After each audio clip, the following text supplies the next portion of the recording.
Good evening, everyone, and welcome to this meeting of the Historic Districts Review Board. Today we are Tuesday, October 22nd, 2024. Excuse me, I don't think we're live yet. So. Not quite. We are now live.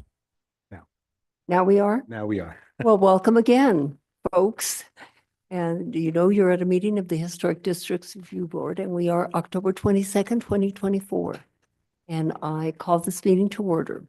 May we have a roll call, please? Member Benvenu. Vice Chair Guida. Excuse? Member Bescheid. Here. Member Mather. Here. Member Aguilar Medrano. Here. Chair Rios. Here. Member Degnan. I believe she must be excused. Madam Chair, you have a quorum. Thank you very much. Are there any changes to the agenda? Madam Chair, yes. Under new business, item C, 2024-00920 HDRB 925 Osaka Madre has been postponed. And item 11, next meeting will be held on the 26th of November. We could not, the chamber is not available for the 12th. So that one. Thank you. Is that it? That's it. Board members, is there a motion to approve as for the amended agenda? Bescheid so moves. Aguilar Medrano seconds. May we have a roll call vote? Member Mather. Yes. Member Bescheid. Yes. Member Benvenu. Yes. Member Aguilar Medrano. Yes. Madam Chair, has been approved. Thank you very much. We have minutes of October the 8th, 2024. Changes to these minutes? Anyone? None? Motion to approve, please? Bescheid moves to approve the minutes of October 8th, 2024. Do I hear a second? Neither seconds. Roll call vote, please. Member Aguilar Medrano. Abstain. Member Benvenu. Yes. Member Bescheid. Yes. Member Mather. Yes. Madam Chair, the minutes have passed. Thank you. We have no findings or conclusions on this particular agenda. We will move on to matters from the public. And this has anything to do with the concerns that you might have reference H board. And I see Stephanie Benenato coming forward.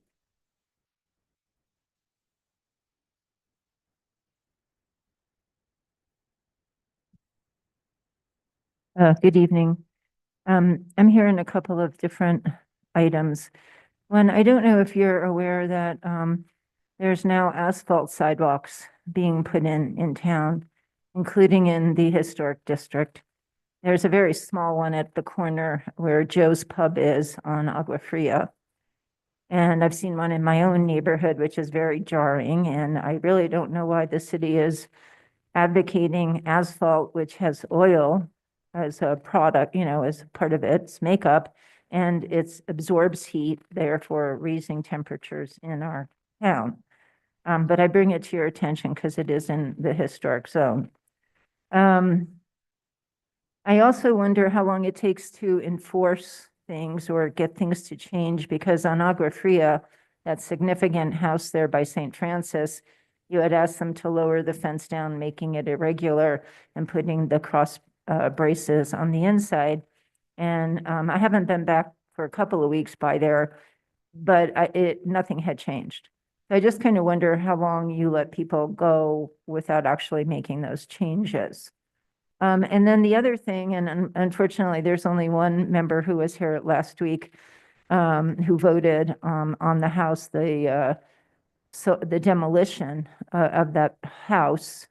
And I think that you all set a really bad precedent, because structurally unsound does not mean that the owner finds it inconvenient to try to incorporate the house into a new design. It doesn't mean that you have to replace the plumbing or the electric. It actually means the roof's falling down, the wall's falling down, there's something seriously wrong with the foundation. And because I'm doing another project, I read that you had to have a structural engineer's report saying it was structurally unsound, which I didn't hear anybody talking about at that meeting. And again, I think you've left the door open for anybody coming in who wants a demolition permit, who can say, well, I've got to tear the plumbing out. Oh, it's too hard to design this some other way. And really, especially for those of you who have done building or architects on the board, who allow somebody to complain that a slab was on the ground and they didn't have a crawl space, excuse me, but slabs are on the ground. So, I mean, the whole conversation sort of went off into a fantasy land. The last thing I want to bring to your attention, and I may have to go get my reading glasses, but Cecilia Rios was nominated as a living treasure in 2018 by Beverly Spears. At least 6 or 7 people supported that. And this year, I nominated her, and there were about 16 people supporting that. Unfortunately, there's a heavy competition, and maybe we didn't explain enough how important historic preservation is, but unfortunately, Ms. Rios did not get this nomination again. However, I would like to at least put into the record the letter of support from the Old Santa Fe Association, which was signed by every board member. And every board member wanted to write a separate letter for Ms. Rios and then decided it would be easier just to write one. So there's only a couple of paragraphs that I kind of want to read into the record, and then I'll put the whole letter in the record. And if I have to go and get my glasses, I ask for your indulgence. Again, this was to the editors of the Santa Fe New Mexican. The first paragraph's kind of background on Ms. Rios and her family. But notably, Cecilia Rios has also served with distinction on the city's Historic District Review Board for approximately 33 years. When she joined the HDRB in 1989, Ms. Rios drew on her experience as a multi-generational Santa Fecena with deep ties to the traditional building trades while educating herself about the historic code. Over the last 33 years, she has risen to chair of the HDRB, a person well-equipped with requisite institutional knowledge and lived experience to protect historic structures and balance new development interests with Santa Fe's unique sense of place. During her tenure on the HDRB, Cecilia has been a consistent champion of vernacular architecture, especially historic homes built room by residents of modest means.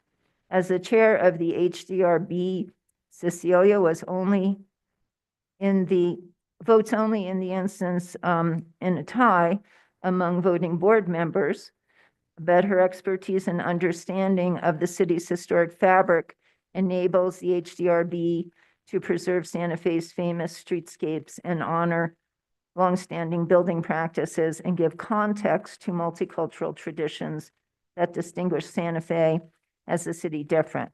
In doing so, she is first among peers in preserving Santa Fe's unique built environment and the complex cultural heritage practices it represents. And then it goes on to say that she has served with distinction and without favoring political positions. Her love of Santa Fe is reflected in her 33 years, and I emphasize that, 33 years. I asked the New Mexican to just, I mean, I didn't just say this, but I'm like, you should just give it to her based on 33 years of volunteer service.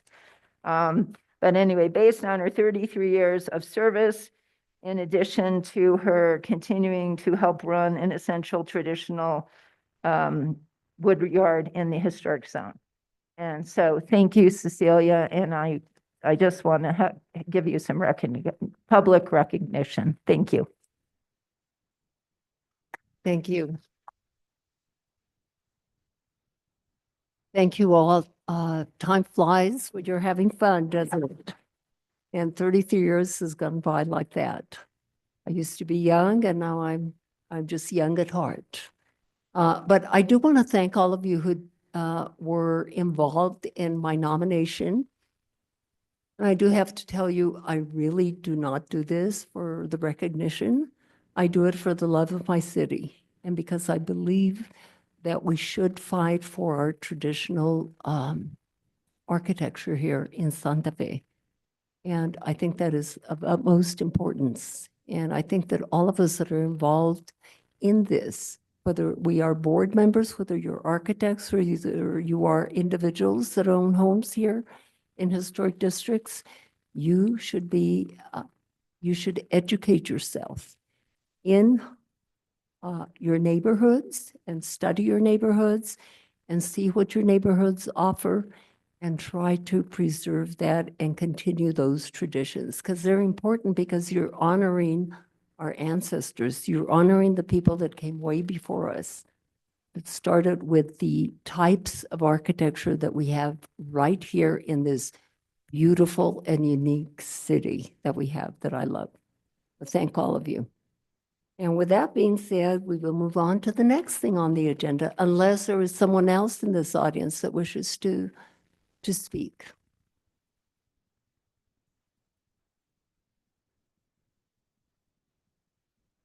We're not ready for the cases, but is there anyone on Zoom? Yes, Chair Rios. Adam Johnson, go ahead and mute and go ahead and speak. Hi, Adam Johnson, Old Santa Fe Association Executive Director. I am disappointed to hear that Ms. Rios did not get recognized by the New Mexican in the 10 Who Made a Difference. We wrote a letter as Ms. Benato noted, and I just wanted to thank you, Cecilia, for your service. Thank you. That's all. Well, I thank you, Adam. And please give my thanks express my thanks to everyone at OSFA. Thank you all. I do appreciate it. But I do it, and actually it's kind of fun, you all. It's not bad, right? See, look at these members. They love it. Okay, we will move on. We'll try to make this, painless for you all. A lot of people don't like to come before the H board, and I can see why in some instances, but we will try to make it painless for you. Staff communications, do we have anything under that? Anyway. Yes, Chair Rios, I would like to introduce our newest employee, Mariah Kavanaugh, who is with the Historic Preservation Division now. Started last week. She's our new planner technician. Mariah, would you stand and give us a wave? We want to know who you are. Thank you. Anything else? No, Chair Rios, yes. We have Just wanna- nothing. Yes. Last plug for the November 1st Built in the Past conference that the city is sponsoring. Tickets are selling. Well, it's free, but people are signing up fast. And so we're going to be holding it at the International Folk Art Museum. And it's going to be 8 o'clock to 8:30, a little networking breakfast, and then 8:30 to a little after 11:30. We're going to be having several presentations, including presentations on historic preservation as well as archaeology and the benefits of the ordinances and the like.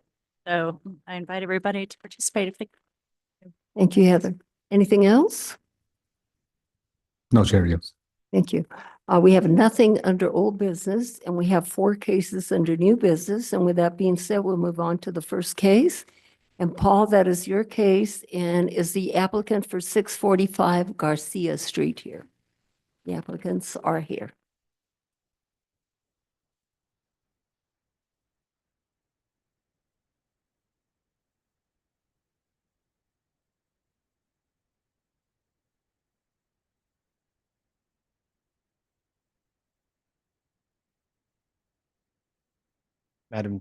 Madam Chair, members of the board, thank you for being here this evening. Congratulations, Cecilia, on your nomination.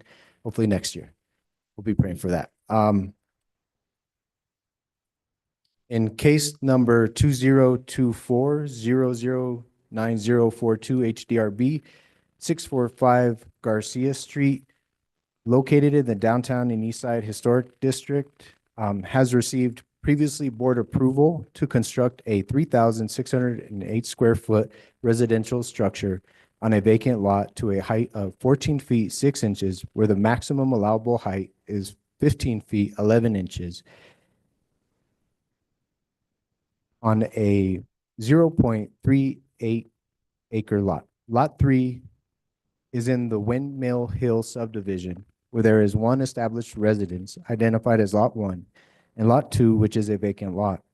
The subdivision is set back from Garcia Street and access is via a private drive. The site is concealed by an existing 8-foot high coyote fence along the subdivision's north, east, and south boundaries. Here you can see an overview photo of 645 Garcia Street, showing the area to be developed. Here's looking north and east.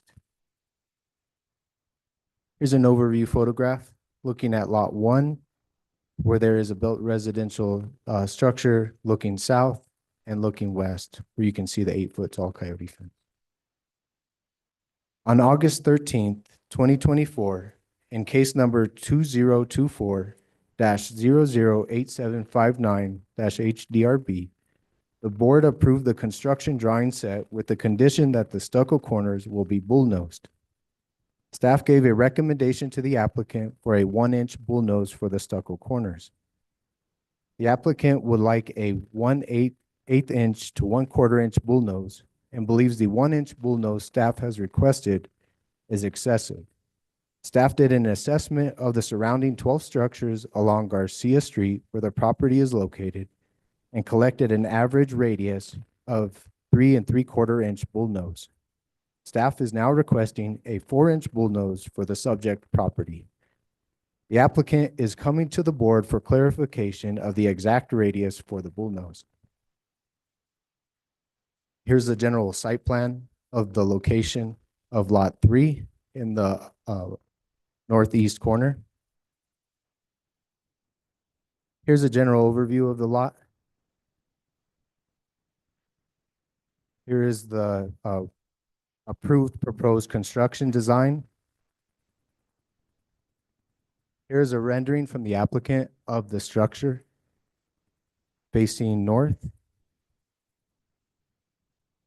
And here is a rendering facing south. So here is the first structure along that streetscape where 645 Garcia Street is. This is 624 Garcia Street with a bullnose survey assessment at 1.5 inch bullnose.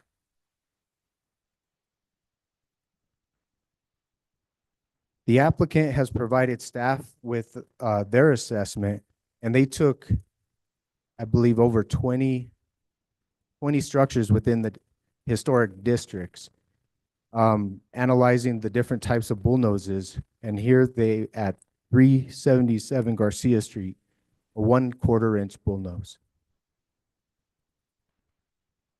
Here is a 553A Garcia Street, 3/4 inch bullnose. Here at 370 Garcia Street, a 3/8 inch bullnose. Here at 639 Garcia Street, a 1/8 inch bullnose. Here's 569 Garcia Street, a 1/2 inch bullnose. So staff went out after we gave our requested recommendation to get the exact average on the streetscape where Windmill Hill property is along their entrance into that property. At 633 Garcia Street, it was a 4-inch bullnose. At 637 Garcia Street, a 2-inch bullnose. At 623 Garcia Street, a 3-inch bullnose. At 623 AB Garcia Street, a 3-inch bullnose. At 626 Garcia Street, a 6-inch bullnose. At 624 Garcia Street, a 1.5 inch bullnose. At 631 Garcia Street, a 5-inch bullnose. At 625 Garcia Street, a 2.5 inch bullnose. At 627 Garcia Street, a 6-inch bullnose. At 629 Garcia Street, a 5-inch bullnose. At 629.5 Garcia Street, a 5-inch bullnose. 628 Garcia Street, a 3-inch bullnose. All these 12 structures are along that private drive next to the entrance into Windmill Hill property.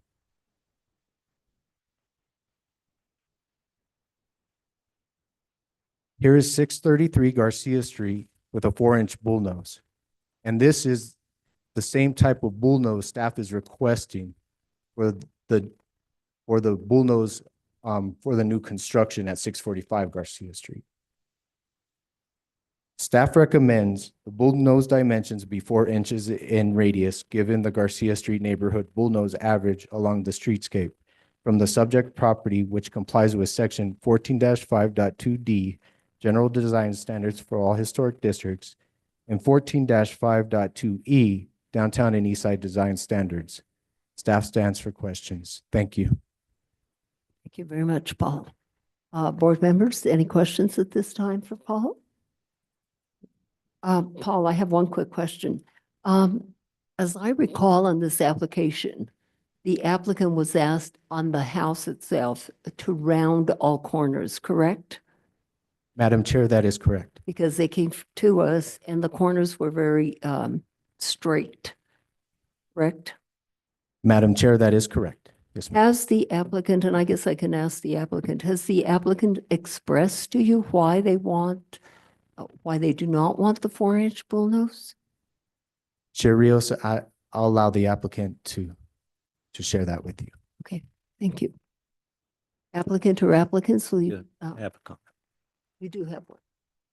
It'll be, Bienvenu. Thank you, Madam Chair. So I spent a little time with this today and we did on the field trip, just trying to get a sense of the chronology of events that brought us here today. So I just want to make sure I understand them and that the board understands what's happened to date. So if I understand this correctly, so this, I think everyone that's here tonight was at the hearing on the 13th of August.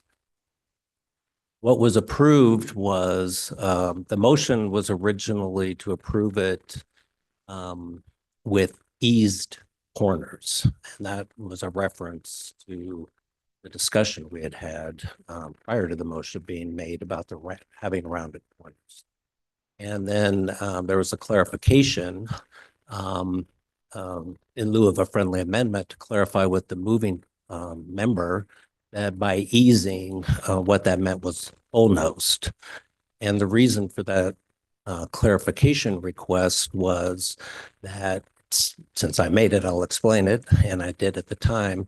It's always been my understanding, or at least over the last several years, that we have a binary choice on corners. We do not specify normally, if ever, the exact dimensions of the radius. And the reason for that is that the inspector, when they go out to see whether or not the building as constructed conforms to the board's approval, does not measure them. What they look for is whether it is bullnosed or not bullnosed. And because of that, I at least have always used the word bullnose in a motion because it makes little sense to add radius dimensions if the inspector is only looking for bullnosed or not bullnosed. Okay, so that's where we were. The motion was accepted with that clarification. That it was easing did mean bullnosed, and the motion then carried. Following that, it appears that the applicant had some question, naturally, I suppose, since bullnosing is a vague term, what the exact dimensions were that would qualify for bullnosing. And apparently the applicant was interested in something very minimal, an 1/8 or 1/4 of an inch. And staff informed the applicant both through the notice of board action and perhaps as well in conversations that staff's interpretation would be in this case that bullnosing would need to be a minimum 1-inch radius. That was not acceptable to the applicant. Therefore, the applicant wanted to come back to the board to see if the board would disagree with staff's view.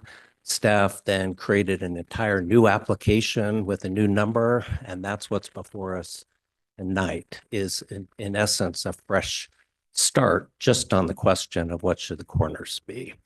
And that's and in the meantime, because a new application was submitted, staff went out and looked at the streetscape, did the measurements you've just described, determined that the average radius was 3.8 inches, and therefore recommends to the board today that bullnosing should require a minimum of a 4-inch radius. So I think that basically summarizes where we are tonight. Am I accurate? Madam Chair, Member Bienvenue, that is correct. Okay, so I guess I'll just say, now I'll just add my own views at this point, pending first hearing from the applicant. First of all, I think this is it's so great that you went out and did those measurements, because that's exactly what we on the board need to know, and the staff needs to know, and the inspector and the applicants all need to know what qualifies as bullnose. And it would be a shame if we limit it to a case-by-case process.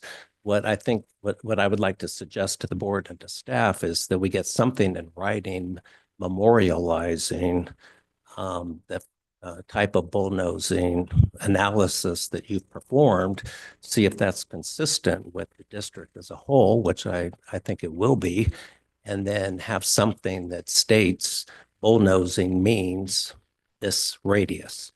And from that date forward, an applicant knows what is required and when we say bullnose, which would be almost every case that would ever come before us.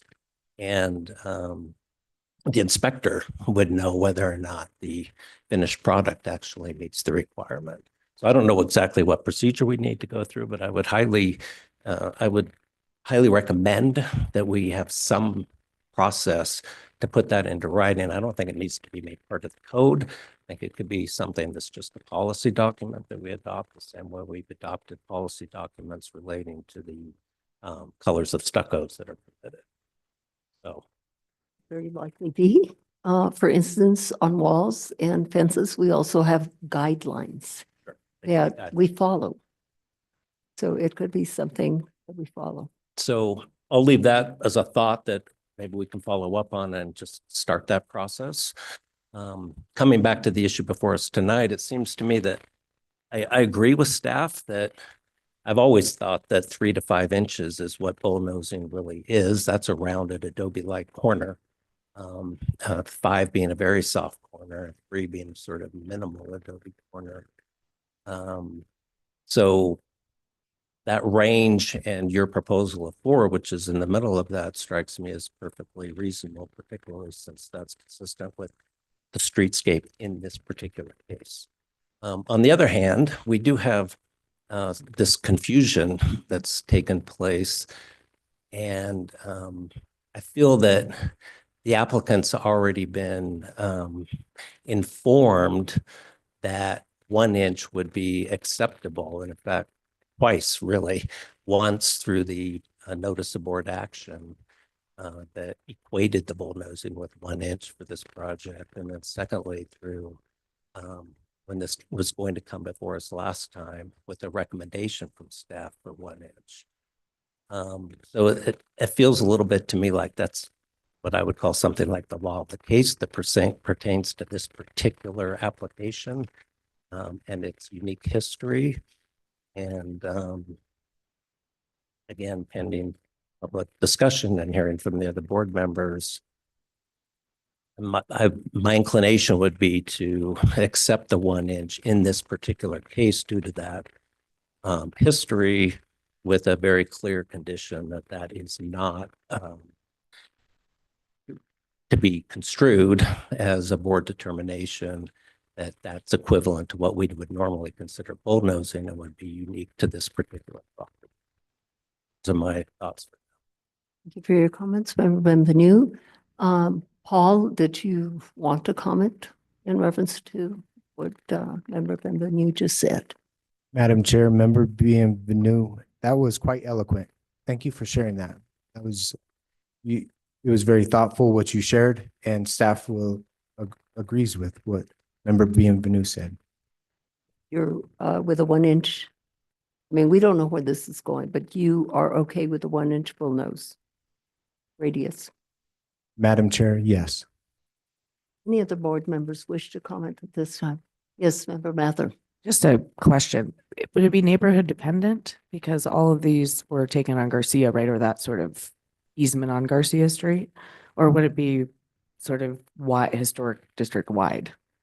That we determine that that bulldozing is between 3 and 5 inches and that's what we consider it? Or is it, anyway, I don't know I if you think guys have it's thoughts. something that needs to be studied and looked at closely. And then something put in writing in reference to being a guideline or a policy. Do you have something further? Just one more thought on that I was going to mention before, so I'll just add it now because it might be of use to the applicant when they make the presentation. There would actually, in my mind, need to be two standards. One would be for Pueblo style architecture and one would be for territorial. And that's, I'll just alert the applicant that that is, when I looked at what they were proposing, with one or two exceptions, they were all territorial style buildings. That definitely does have a different radius than a Pueblo style building does. So I do think we would two standards. Thank you, Member Benvenu. Any other board members wishing to comment at this time? No. Applicant or applicants, please come forward and you need to get sworn in.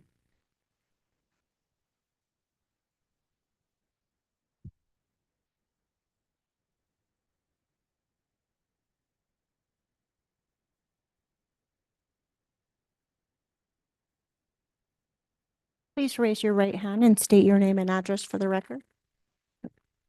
Rick. Sorry. Sorry, Paul. My name is Graham Hogan.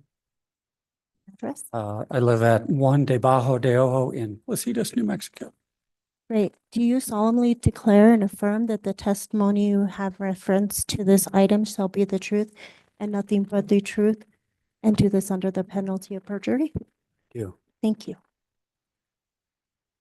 Michael Blum, Yeah, a little closer. Michael Blum, 408 Arroyo Tenorio. And do you solemnly declare and affirm that the testimony you have in reference to this item is shall be the truth and nothing but the truth, and do this under the penalty of perjury? Thank you, Madam Chair. They have been sworn.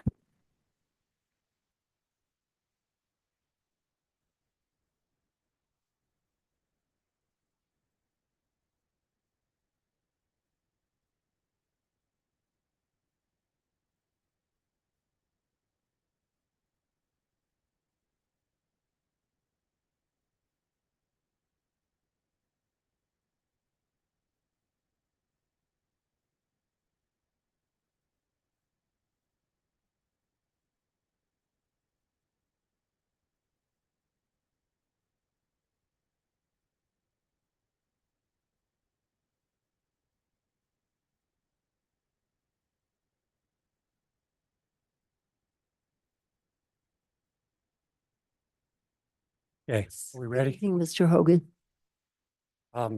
Thank you, Madam Chair and members of the board. I want to say first, thank you very much for your service, and we really appreciate the great work that you do. It's important work, and I understand it's all voluntary. So you guys do a great job of preserving the integrity of our beautiful city. Let's see, where should we start? So to clarify, yes, we had that discussion on the approval of the house from back in August. Thank you for that, the clarification. We were requesting an eased edge, and just to clarify what we were meaning by that is we were meaning an eased edge, which is consistent with territorial style. So what that sort of refers to is a stucco corner that's wrapped around modern materials. So brick corners or framed corners and that type of thing. So as Chris Wilson describes in his book, The Myth of Santa Fe, you know, the city of Santa Fe follows territorial revival style on their civic buildings and government buildings because it's authentic to the modern material substructure behind it and the economy of doing those sharper corners. And so that's, since our building is going to be built out of wood frame construction, which is typical of most construction around Santa Fe these days. We were looking at taking a traditional stucco and easing it around the corner of our plywood structure. So that's why we're requesting the 1/4 inch rounded edge as opposed to the 1 inch. So as I mentioned, that is consistent with a lot of civic buildings around and government buildings and a lot of different, Michael and I just spent an afternoon going around the neighborhood, kind of go through these.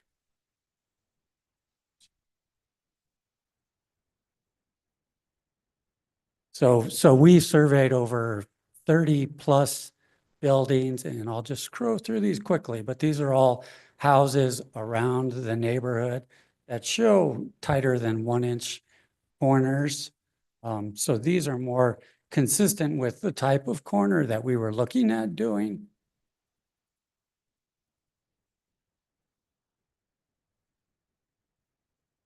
So I'll just continue to scroll through these as I talk a little bit more, but I do really appreciate the downtown and east side design standards. I think they do a good job at preserving the architectural integrity of historic Santa Fe and the east side design district. That said, there isn't any specific standard in there that I'm aware of that clarifies exactly what corners should be, whether they should be 3-inch, 4-inch bullnose corners, or even rounded corners.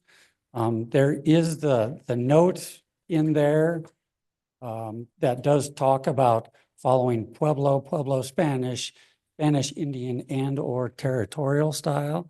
And as you noted, territorial style does tend to have sharper corners. And so that is sort of similar to what we're doing. And I appreciate your comments about possibly adding that to the standards or putting something in the standard. And I appreciate Paul's survey of doing a survey of all the different corners in the immediate area right in front of the gate there. That said, just beyond where he started, there are some houses with sharper corners that were not included in there. But for what it's worth, though, if you are to preserve adding a comment to the standard, just as an architect, I would suggest that be careful with that. I personally think one of the real things that makes Santa Fe rich in its character is that it does have a very eclectic variety of houses around there. So to me, if you were to try to homogenize every single structure and get it to match every structure right next to itself, that might be doing a disservice to this sort of eclectic, interesting nature that we've all come to know and love in Santa Fe.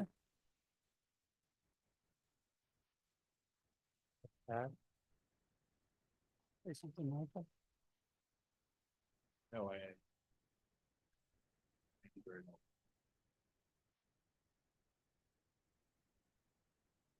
I think I've laid out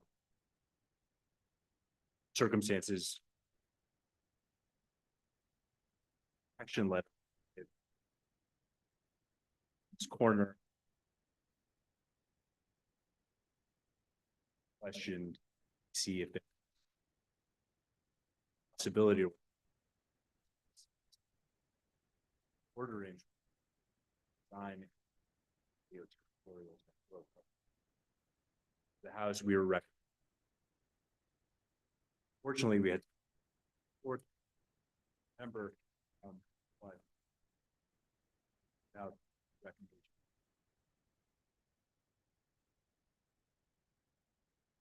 Based on the data or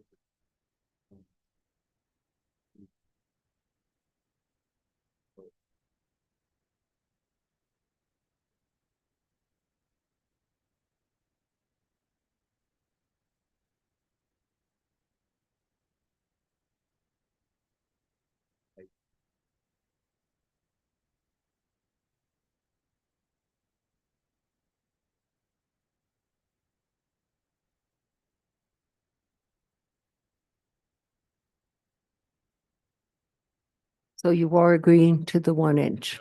No, you are Sorry, not. sorry, no, we would, You still want the, did you not hear me? I'm sorry. yeah, you need to speak right into that mic Okay. Well, for the purpose of I everybody lose- listening to you and also the recorder getting it. Sorry. Did you all hear what I was saying before? Okay. Yeah. Okay, thank you. Our preference, our strong preference is we maintain that we would like to request the 1/4 inch consideration for the 1/4 inch approval of the east edge or our territorial type design. Construction. Okay. Thank you for clarifying that. Anything further? Oh, thank you so much for your time and service. And thank you for your comments. I did appreciate your comments in indicating that you don't want in writing something that we have to be very careful in how that is stated so that not everything looks exactly the same. We do want a variety of things. Yeah, absolutely. Because as we all know, I mean, for me personally, one of the most interesting things about Santa Fe is just the variety that you see everywhere.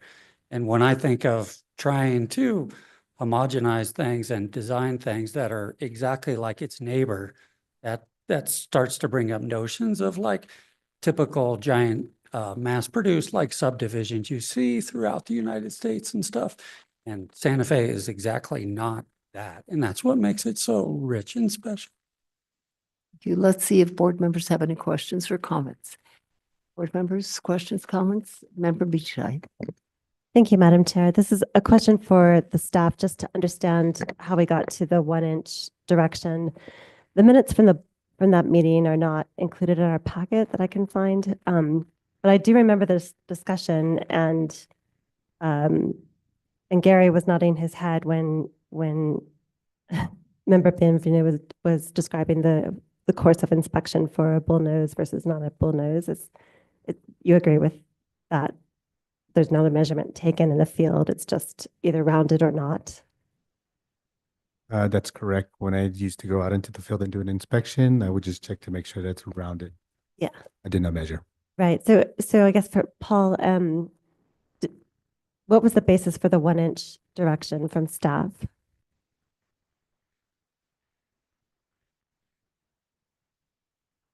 Madam Chair, Member Beachside, so after the meeting and discussion with the applicant, I came back during a staff meeting and shared that the applicant would like a much more eased corner, and discussion took place and a 1 inch was decided. And so I notified the applicant for the 1 inch. And that was staff estimate prior to measuring the streetscape. Okay, and then Gary, would a 1/4 inch suffice? Like if you saw these examples in the field, would you consider those to be bullnosed or sharp corners? Be considered sharp corner. The 1/4 inch? Correct. Yes. Okay, and so you would look for what? I would look for a more rounded corner. So, because I can tell when I used to go out, I just look at the corner, I can tell that it's more rounded than a sharp corner. So. Okay, thank you. Member Aguilar Medrano. Thank you, Madam Chair. First, Paul, I just want to thank you for being so proactive with what may seem like a small detail, but has the ability to be very impactful to the whole building. And I know it would have been easy to give a quick answer, but really appreciate that you took the initiative to go out and gather measurements because that's really helpful for us to see. I do recall our conversation last time, and similar to board members, I recall the conversation just being rounded or not, and with the inspector. So I feel that this really is my first opportunity to weigh in on the actual radius if we're going to be talking about numbers. And since the applicant requested that it be brought back to the board, I do think it's fair to make the determination today of what we think to be the most appropriate radius for that streetscape with the new information that we've been given, despite the 1 inch conversation that's happened in the past couple of weeks. I think we're seeing this like a new case tonight, so I'm going to treat it like that because we have new information. The other thing I recall about this property, I think because, it did have the visibility didn't have public visibility, so we did approve a lot of things that we normally wouldn't in the east side. This was really the only ask we had was the rounded corners. So I think that's still reasonable, considering all of the other elements that typically wouldn't be seen on the east side. And I think if we have a smaller radius and the effect of these corners isn't round, I think it's going to be a compounding effect of everything, the non-divided windows, the, more squared off corners, the steel, et cetera. So for new construction, the other way I'm looking at this is that this is recent Santa Fe style. I know the applicant has proposed it as they're pulling inspiration from territorial, that those corners are maybe more squared off, but I think for this, it falls into recent Santa Fe style, and regardless of the construction method, whether it's wood frame or adobe, our code does state that the dominating effect is to be that of adobe construction. And I think the only way to achieve that is by a truly rounded corner. And I can only imagine it take you guys, a long time to go out to 30 different sites. And we often have applicants do that, but it's just so hard to say whether the measurements and the sites you visited, if they were constructed, how they were approved, if they were approved in the first place. So that's why it's so important to have staff's measurements, because staff has accurate record of what was built as it should be. And I think those are the measurements we should use tonight. So I would be in favor with staff's recommendation of 4 inches. I think anything less than 1 inch is not going to give any effect of a rounded corner. So I think given the streetscape measurements we were given, 4 seems reasonable since it was 3.8. I definitely wouldn't want to see anything below 3 inch. Thank you, Member Aguilar Medrano. Any other comments or questions? Member Mather. Michael and Graham, can you live with 1 inch? Do you feel okay about that? I mean, less is more, as the famous Lord Le Corbusier architect says. So, the tighter, the better. If we could get quarter, we would be thrilled, but closer to that we can get, the better. Can you compromise with that though? Does that feel okay? Just out of curiosity. Look into my client. It would be our strong closer.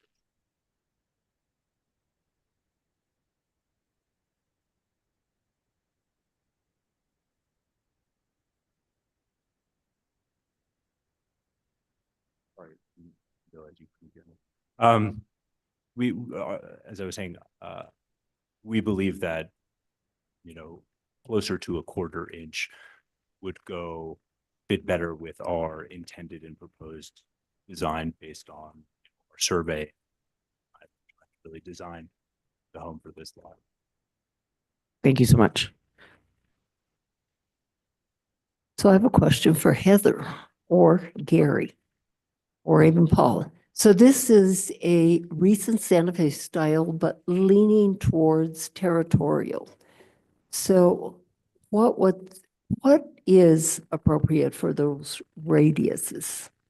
Yes, Paul. Madam Chair, this was approved in August 13th for recent Santa Fe Pueblo style. At no time was it discussed that it was a territorial style structure. All the structures that are showed to you today are brick coping, territorial style structures, but that's not what was presented for the approved structure on August 13th. So now it's shifting, but it was recent Santa Fe style that was approved, and now it's kind of taking a different turn. And so currently the design was approved. It was asked for bull-nosed rounded corners, and staff gave him a recommendation. They didn't want it. They wanted to come back to the board. Then we did our due diligence, and now we're coming back with that information. What are you doing? I'm in a dumb meeting on my phone. A dumb meeting? Pardon me. Them speaking. Okay, And, oh, but Chair Rios, Heather, so, but you had said 1 inch radius. You had agreed to a 1 inch radius earlier in your comments. Madam Chair, we requested 1 inch and they didn't want it. So then they requested to come back to the board. And that was their own choice to come back. They didn't take staff's recommendation. They wanted to come back here and request a 1/4 inch. And staff can't recommend that. When I see this house, I don't particularly see territorial style. I see the first one that was presented to us did have sharp corners. But I mean, I don't see any brick coping. I don't see any divided light windows.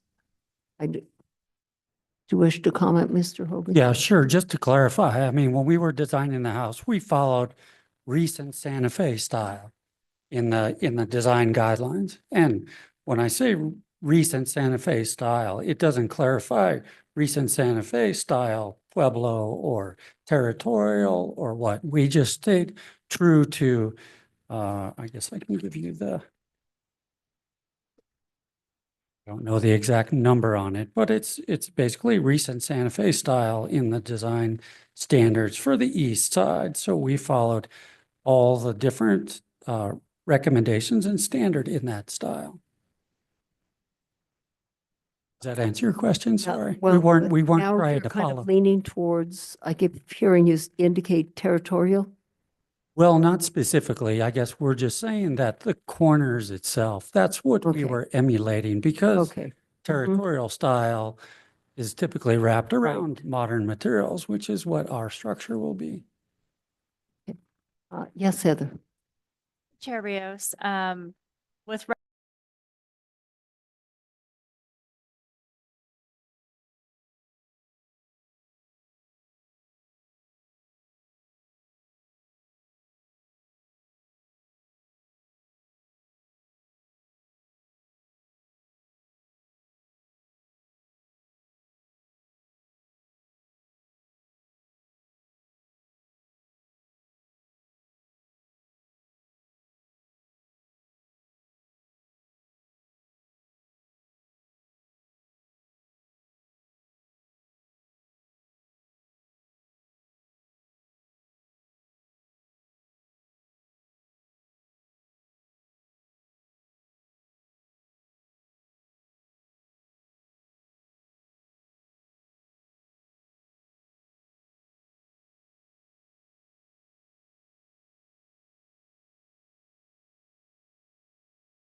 because they did come back. It is a new case.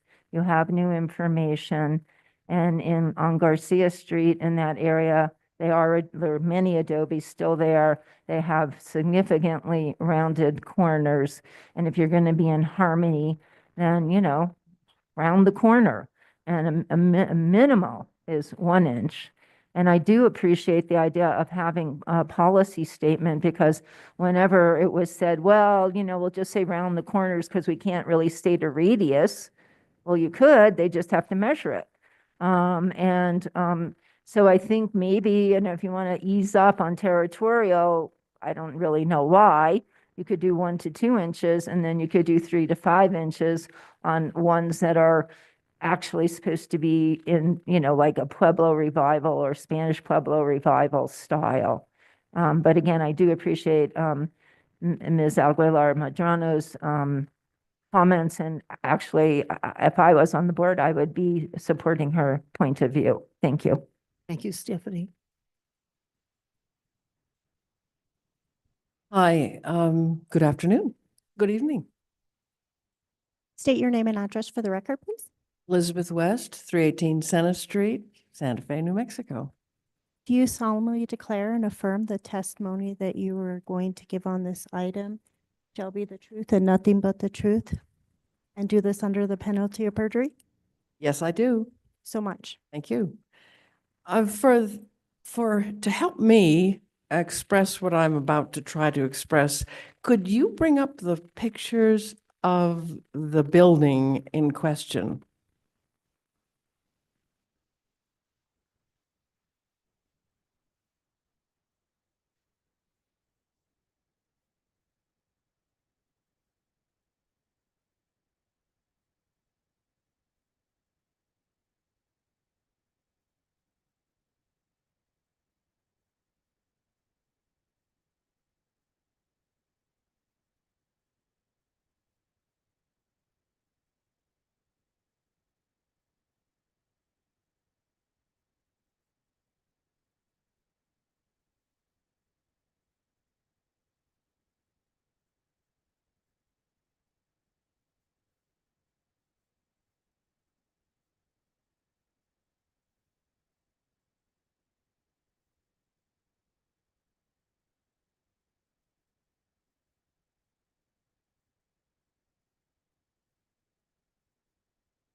I think it's, hello, thanks again. That was a nice pause, and thank you very much, everybody. Given that you all have been, I think, extraordinarily generous with exceptions, and I believe in exceptions. I think exceptions are fun, and they're necessary, and we're all exceptional.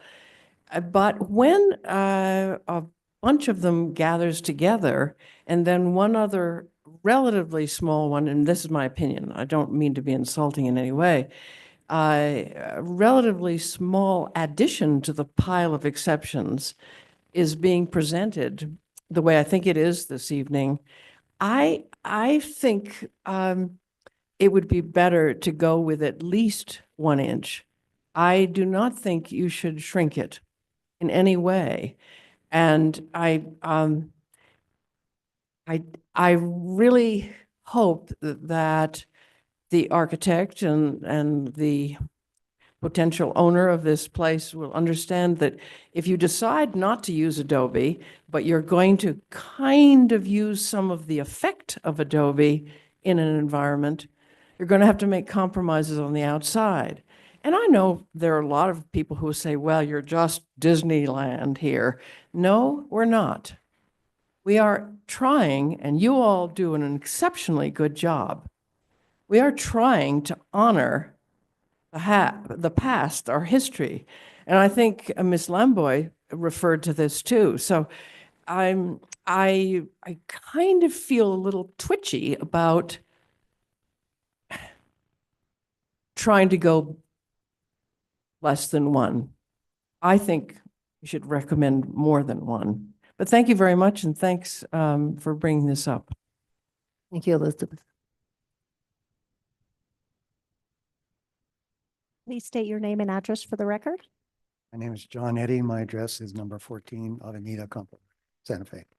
Do you solemnly declare and affirm that the testimony you have in reference to this item shall be the truth and nothing but the truth, and do this under the penalty of perjury? I do. Thank you. Madam you. Chair, he has been sworn. Thank you, Madam Chair, board members. Try to make this quick, but I probably can't. There are two people in this room, well, if you add myself, that know a little bit more of the history of how these design issues have been fought out at this board. I'm sitting on staff, one is in the dais, myself. To compare Pueblo Revival style with recent Santa Fe style, which is territorial essentially, it's basically an apple and an orange. And this is fine to simplify it that way. This building is neither an apple or an orange. The absence of brickwork on this building does not give it acceptability leaning towards territorial. Territorial is nothing to do with this building. Pueblo Revival has nothing to do with this building. Therefore, your task is to maintain our code and decide whether or not, I think you've erred already in letting this building go this far, but going any further would be a grave mistake for this board. If this brick coping existed on this building, I think it would be a lot easier to say, well, we want straight corners. There's no brick coping here. This building will stick out. This is in the heart of Garcia Street, which is the heart of vernacular building in Santa Fe. It's at the heart. It's not in a commercial district. It's not in a business district. It's in the heart of our historic streetscape. So I urge you to stick to the code and hold them to a larger radius and try to move on. Thank you very much. Thank you, Mr. Reddy. Anyone else in this audience wishing to comment on this project? No one else in this audience? Anyone on Zoom? Yes, Cherios. They need to get sworn in. You may unmute. Be ready sworn in. Please state your name and address for the record. Adam Johnson, 121 Arroyo Hondo Trail, 87508. Do you solemnly declare and affirm that the testimony you have in reference to this item shall be the truth and nothing but the truth, and do this under the penalty of perjury? I do. Thank you, Adam. Thank you, board and applicant.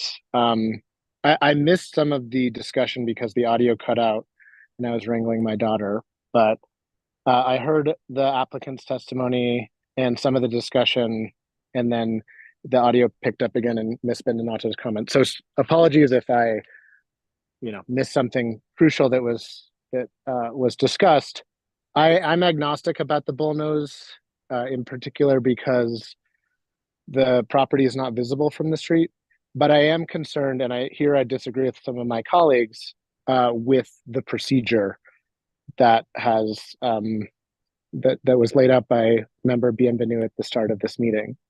If an applicant is given the understanding that 1 inch will be the requirement, and the code does not state a radius for the bullnose, and then later comes back to find that that radius has changed, that the recommendation that staff had previously given is now the goalposts have in effect been moved, I think that's not the way that we should be doing business here.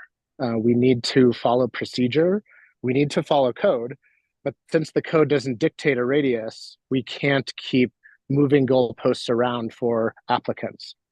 If this is a case that precipitates a policy for bullnoses, I think that's actually a great thing. But I don't think that we can have that kind of protocol is inequitable in the long term. We need to stick by what staff recommends and not allow staff to continually change it at confusion for the applicant. Thank you. Thank you for your comments, Adam. Anyone else on Zoom? No, Chair Rios. Board members, do you have any other comments or questions? If you do not, I will entertain a motion at this time.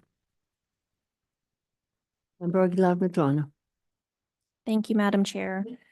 In case number 2024-009042 HDRB at 645 Garcia Street, I move to support staff's recommendation that the bull nose be a minimum of 4 inches in order to comply with recent Santa Fe style, which states that the dominating effect is to be that of adobe construction. Do I hear a second? I do not hear a second, so the motion dies for a lack of a second. I will entertain another motion. Member Benvenu.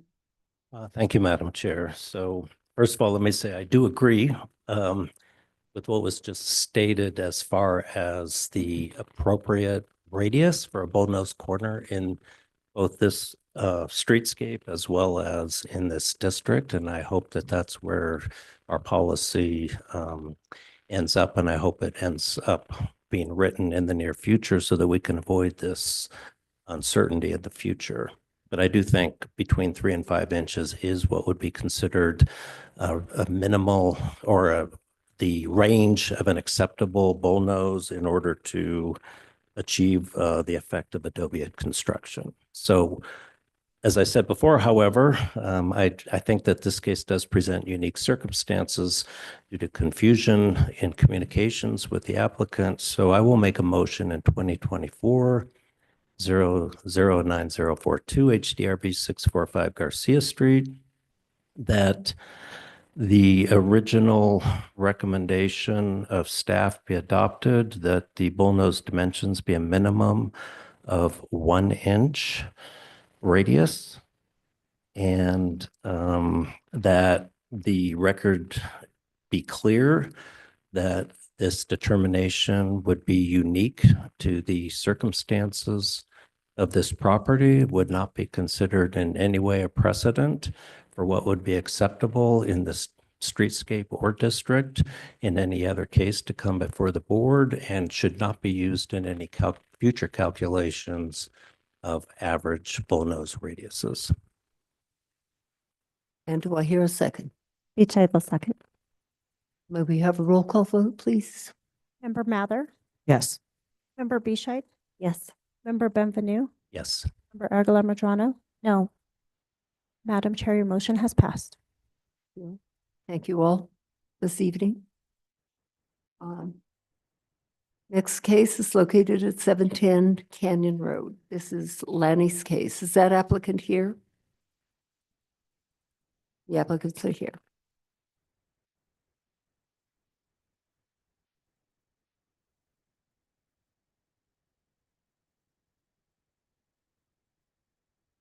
Good evening. This is case 2024-9207 for 710 Canyon Road for status with primary facade designations.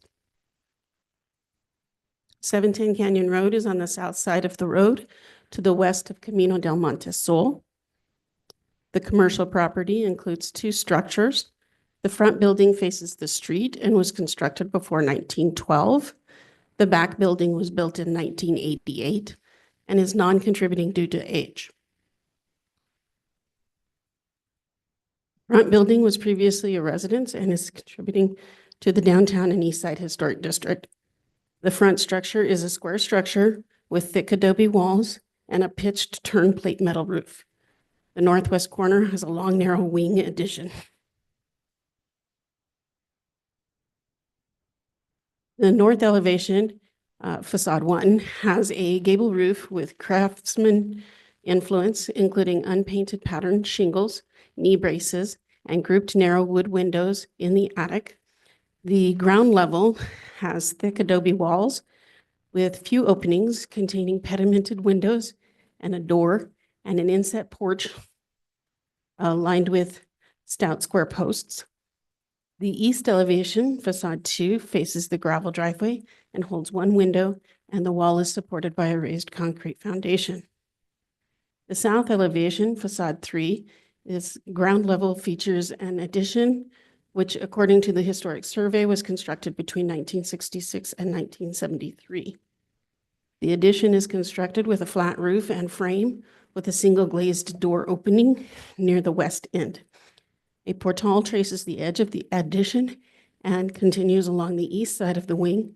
The owner believes the portal most likely was constructed as part of the 1987 approval.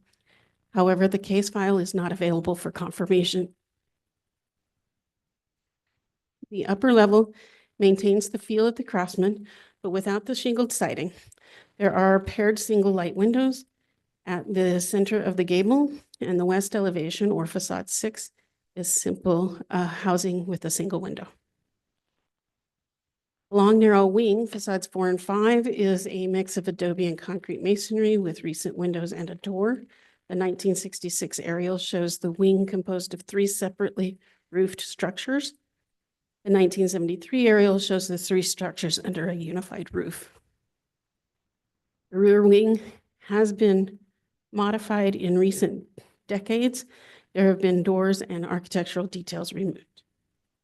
The applicant requests confirmation of the status of the front-facing building and designation of its primary facades.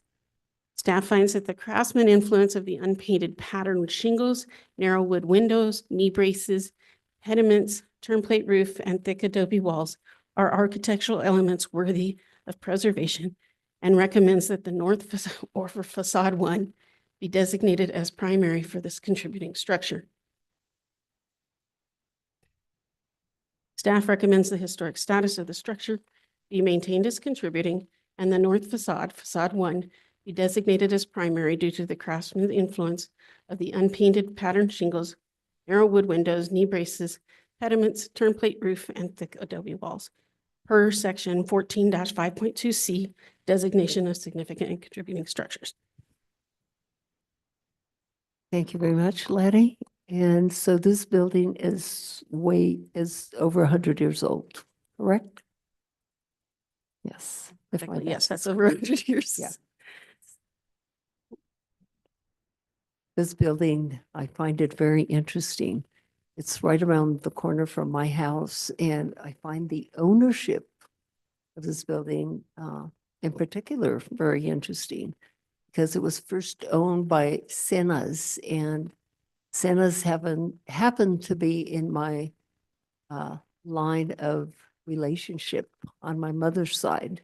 And then it went to the Alarices. The Alarices are my neighbors on Seca Madre, that the family of these people. And then we also knew Carlos Spies, who was a roofer in this town.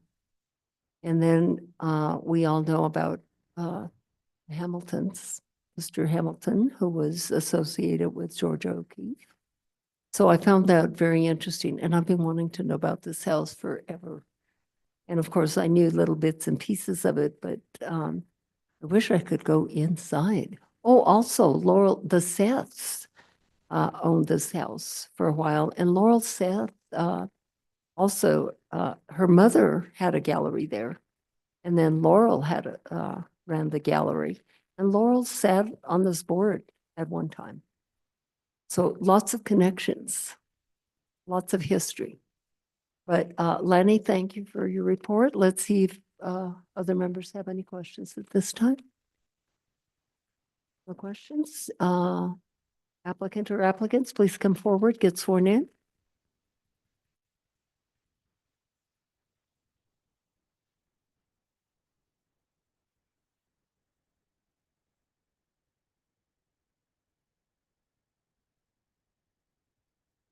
Please raise your right hand and state your name and address for the record. Anne Marie Hamilton, 710 Canyon Road. Avila, Española, New Mexico. Do you solemnly declare and affirm that the testimony you have in reference to this item shall be the truth and nothing but the truth, and do this under the penalty of perjury? Yes, I do. Thank you, Madam Chair. They have been sworn. Thank you both. Do you agree or disagree with staff's recommendation? It is presently contributing, and she is recommending that that continue. And then she is recommending that the front be a primary facade. Yes, I agree. We You agree never with had that? any And did you issue have with anything that. further to add? Well, there's never been any issue with the facade. The issue is it needs a new roof. The roof is probably over 100 years old. And then the back portal is tilting because of the big sequoia tree that Judge Seth planted in 1966. So that's why I'm here, because I'm in dire need of a new roof. It started leaking with this last rain in rooms where it's never leaked before. That is quite, if you guys haven't seen it, it is quite a sequoia tree. I mean, I don't think you can go into the backyard necessarily, but you can still see it. I can see it from my house. I can see the. Yeah, you can see it in the driveway and off from the street Yeah. too. Yeah, lots of people walk up to the gate and look at it. Okay, and right now we are just reviewing the status of the building. That is what is on the agenda. Right, I'm Okay. sorry, that's what I was Oh, told, but That's okay. Anyone in this, did you have any further questions? The applicant? Anyone in this audience wishing to comment on this particular case? Stephanie Beninato is coming forward and she's already been sworn in.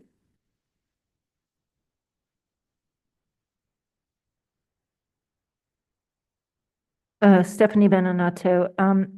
I do a tour on Canyon Road, Osaka Madre Canyon Road, and I was just looking at this house on Monday and pointing it out and talking about the addition of that roof and how, you know, adobe on the bottom and then framed in roof on the top.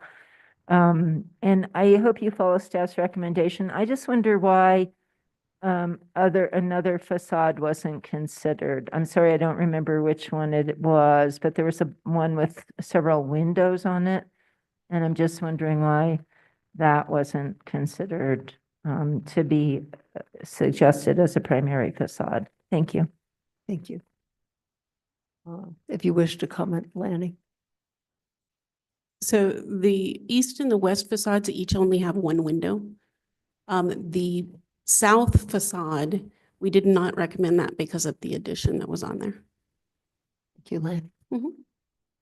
Mr. Eddie wishes to comment and he's also been sworn in. Thank you, Madam Chair, board members. I'm really grateful that you brought up the history of this building and especially the Hispanic ownership over the generations, which was what Canyon Road was all about.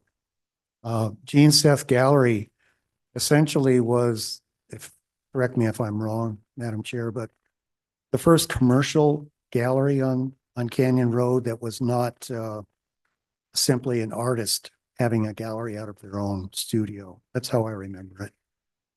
But it goes back to those early years, so it's a very. I'm not that old, John.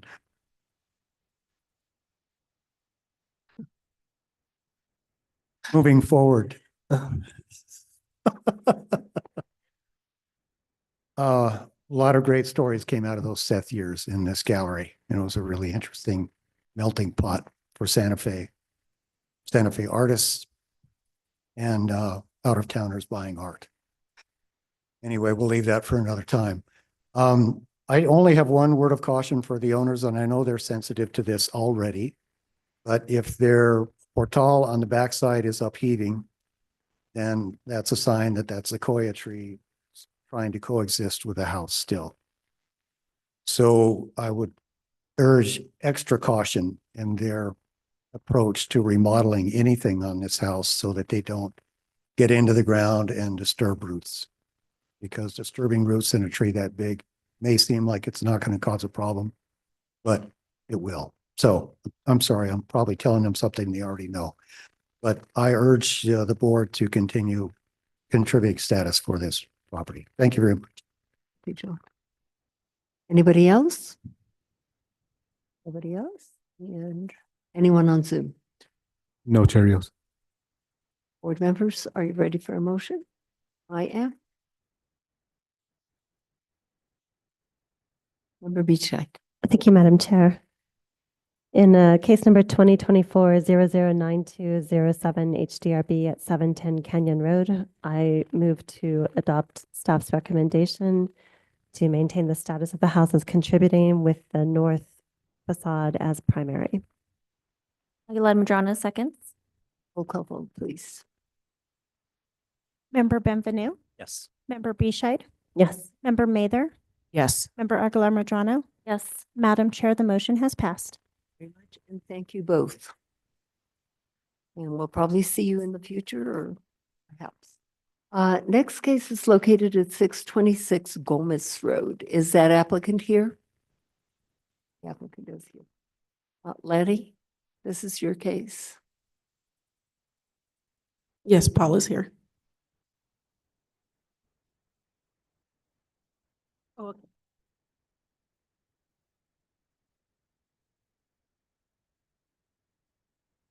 Okay, thank you. This is case 2024-9209 for 626 Gomez for a remodel. 626 Gomez is located at the intersection of Gomez Road and Rael Road. The single-family Pueblo Revival style residence at 626 Gomez is listed as contributing to the Don Gaspar Area Historic District, and the east elevation is designated as primary.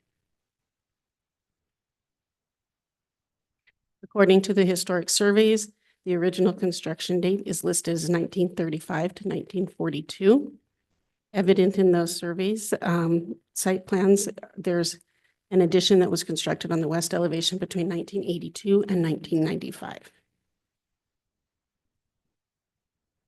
In 1998, the 2-foot yard wall was removed and replaced with a stucco finished block yard wall with a height that varies from 6 to 7.5 feet. Additionally, in 1998, a glass block was replaced a window on the east elevation, but the opening and dimensions of the opening remained the same. According to the window assessment, the aluminum clad windows on the north elevation of the western addition were replaced in the 80s and the rest in the 2000s. The west elevation was altered with additions without a permit in 2023. The work was in progress when a stop work order or red tag was issued by the city's Historic Preservation Division inspector. The applicant has constructed and requests approval for the following exterior alterations.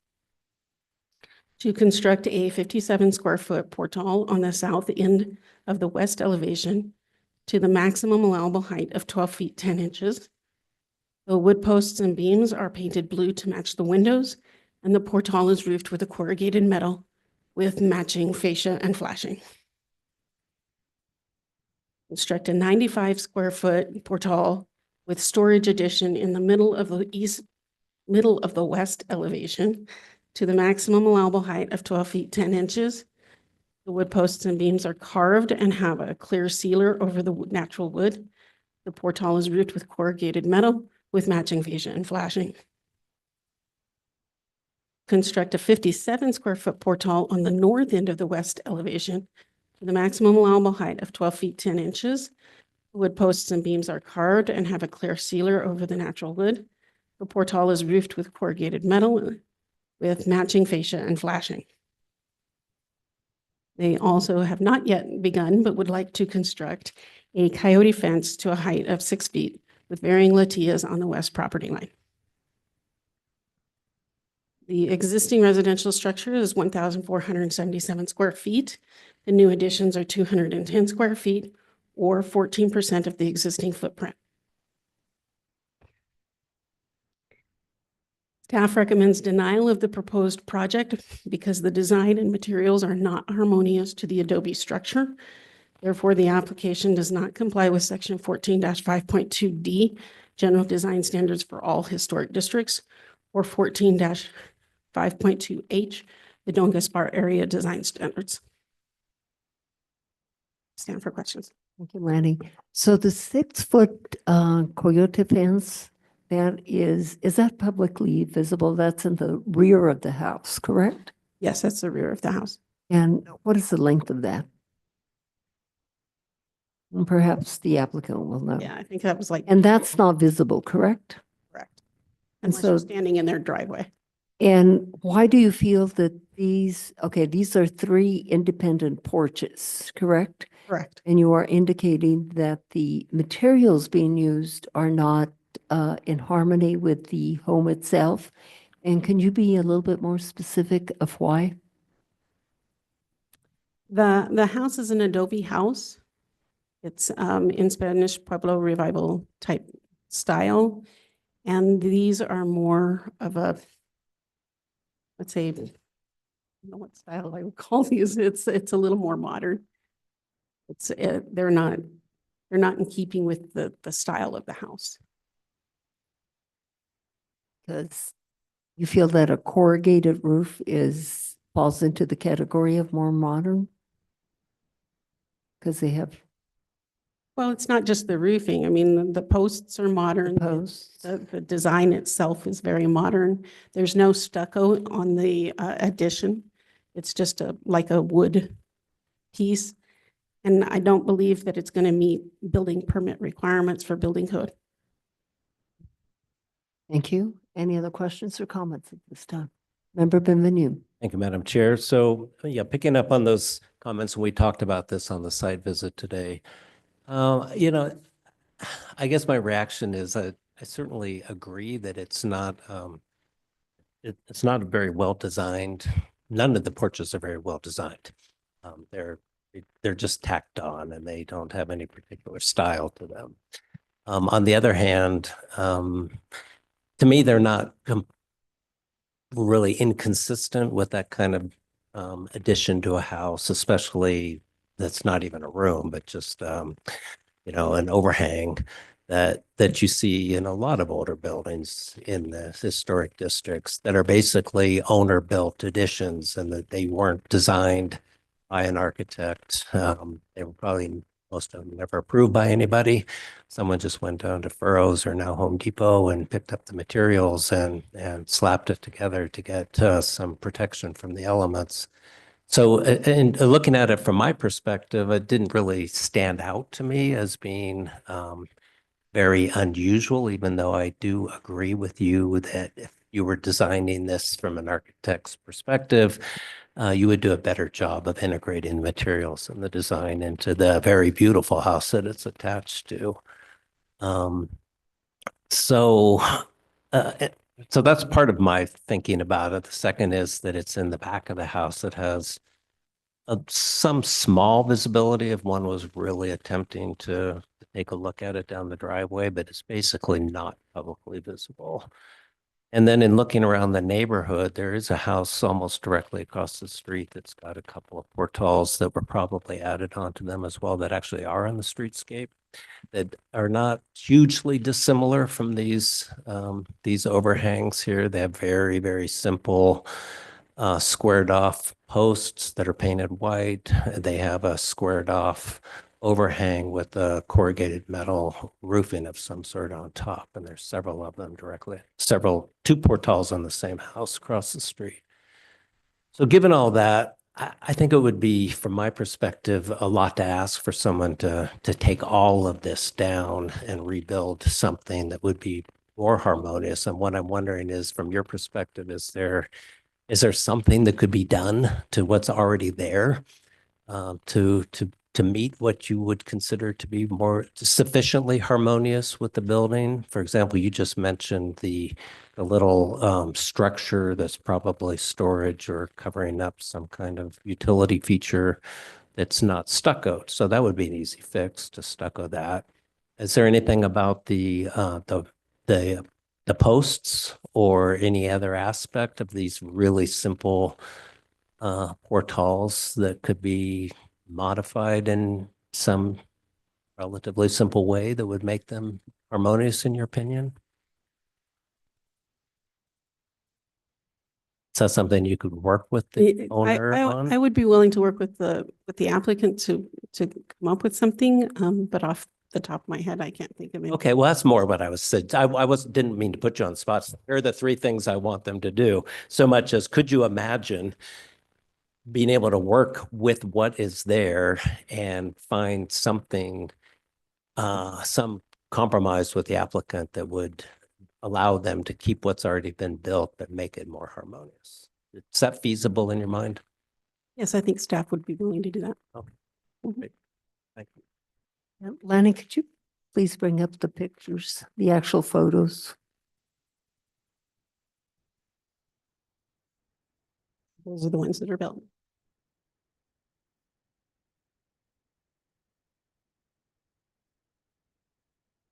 Board members, any other questions or comments? Member Beechey?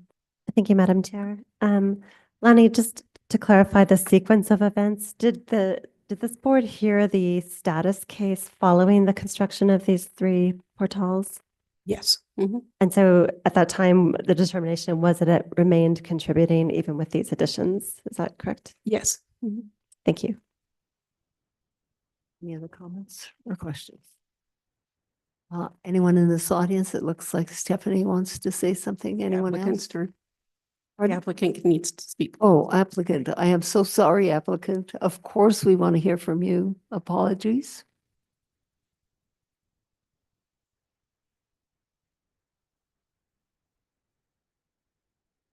State your name and address for the record, please. Paul Mifsud, 557 on Yate Place. Do you solemnly declare and affirm that the testimony you have in reference to this item shall be the truth and nothing but the truth, and do this under the penalty of perjury? I do. Thank you, sir. Yes, sir.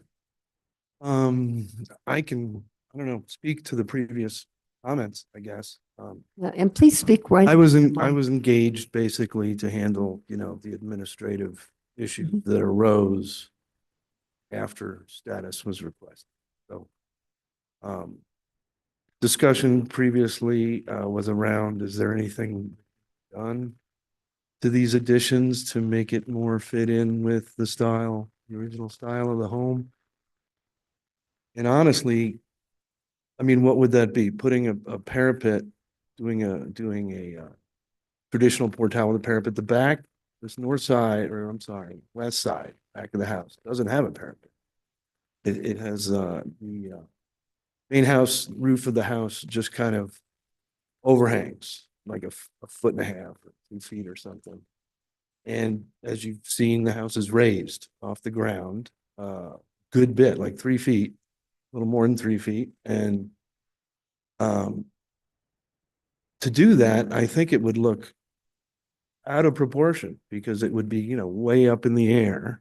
And having the pitch roof kind of transitions, they're there for back doors and their steps, to cover them from snow and ice and to create shade on those pre-existing porches.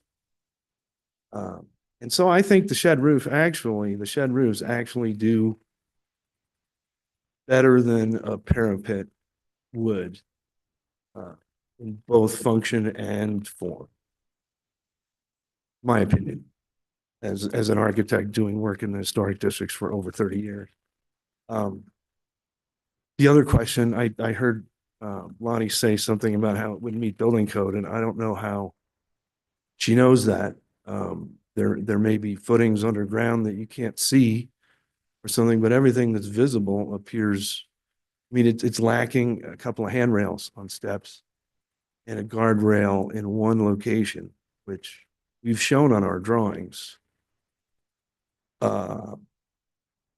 We added them to what's there because they're not, and they would need to be there to meet code. But other than that, I really don't see anything that outright wouldn't meet building code.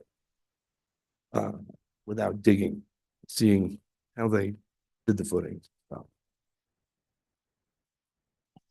that's all I Your got. comments. Let's see if board members have any questions for you. Any questions for the applicant? No questions for you. So it looks like Stephanie wants to comment on this case. Is that correct, Stephanie?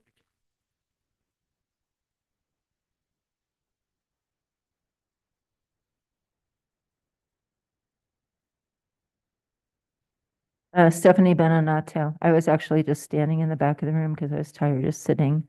And And I realize that the person who just appeared is the architect and just came on this case.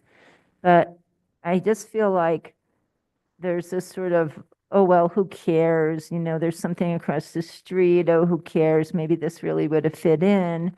But it really encourages people not to get permits and to do whatever they want on a house that was fairly intact before these things got added on.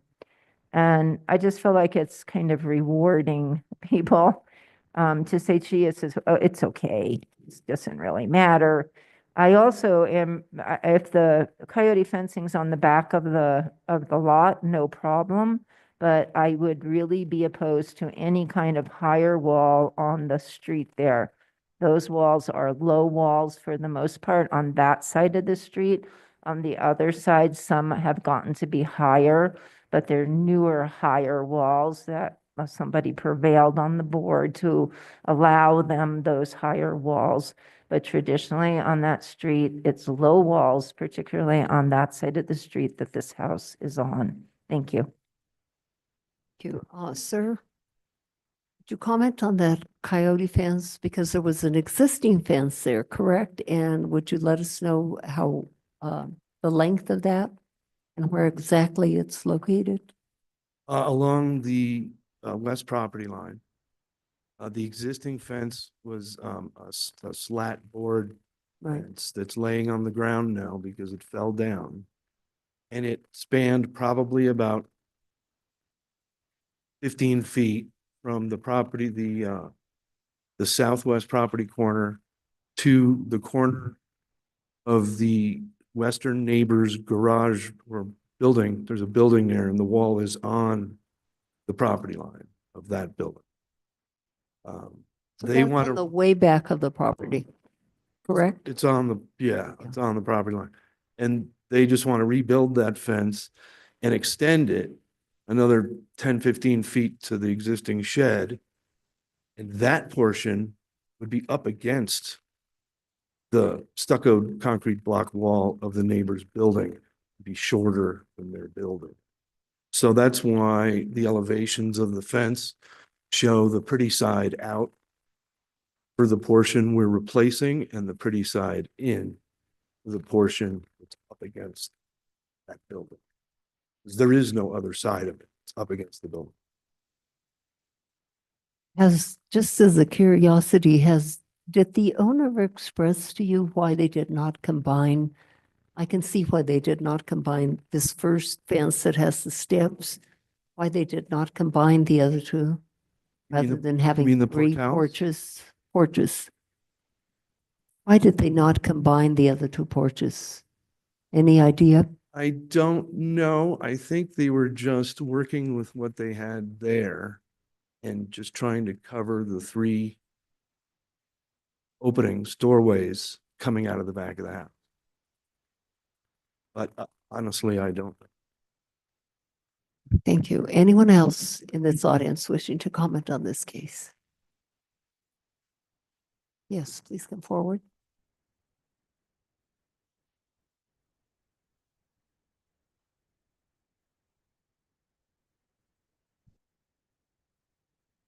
Hi, please state your name and address for the record and speak right into the microphone if you would. Masha Keedy at 6 Gomez Road, and I speak for my son who's. Do you solemnly declare and affirm that the testimony you have in reference to this item shall be the truth and nothing but the truth, and do this under the penalty of perjury? Yes. Thank you, madam. I want to bring out the issue that when. And speak, get that mic right up to your mouth, please. Thank you. When we bought the house, the back portal was heavily damaged. There was a serious water damage. It was corrugated fiberglass cover and so on.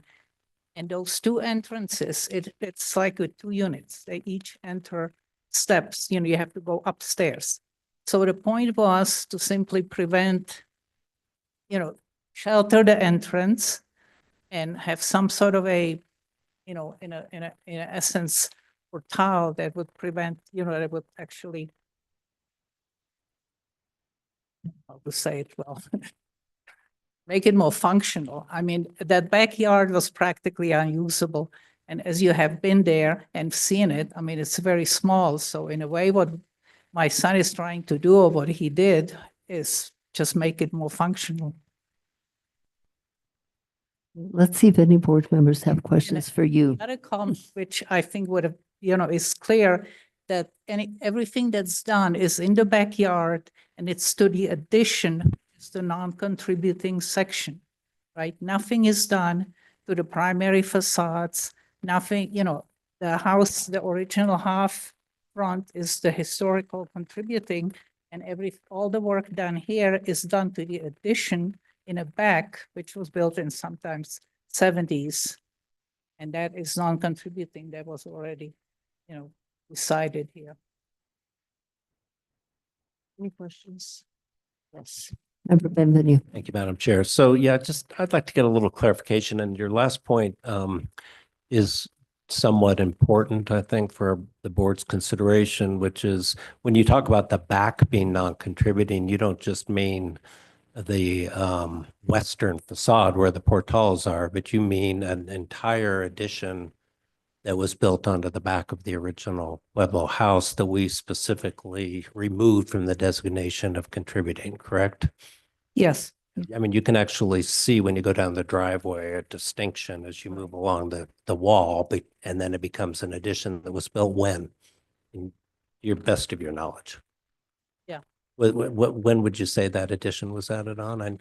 The addition, Back. the half of the house was probably built, the first historical survey that was done in 84 shows no addition. Okay. And the second survey, which was done in 94, 96, does show the addition.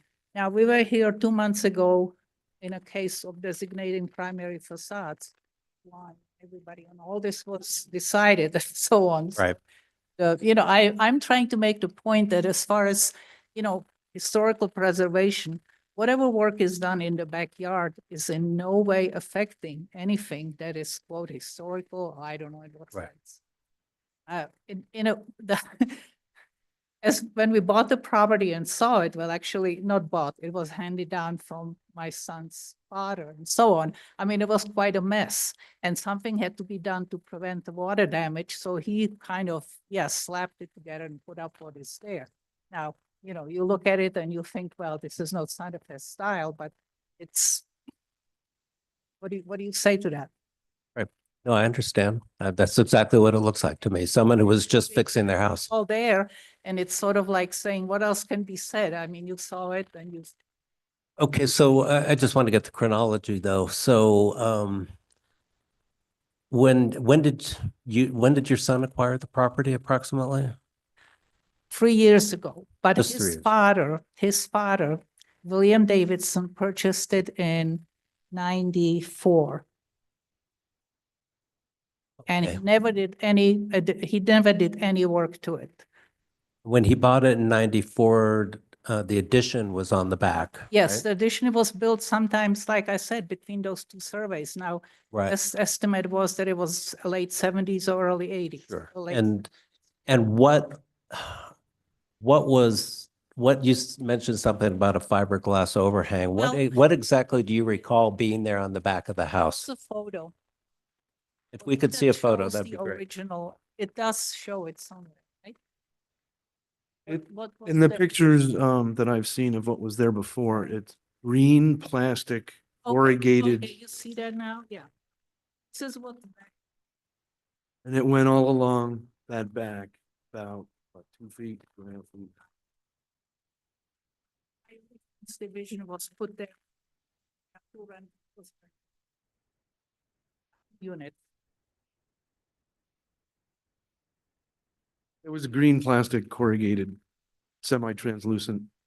It was deteriorated. There was, I just can't tell from the picture. Was this across the entire back facade? Yeah, it overhang? looks like it was. Yeah, about 2 feet or Yes. so. And there were 2 doors on the backside, did you go up steps? Yeah, they Yes, I've seen each steps. have separate little porches. Little porches with steps that steps. would get to the. No level. handrails, that they've been there forever. Right.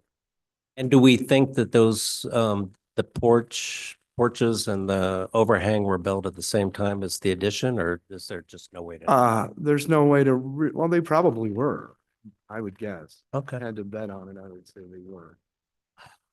All right. So, okay.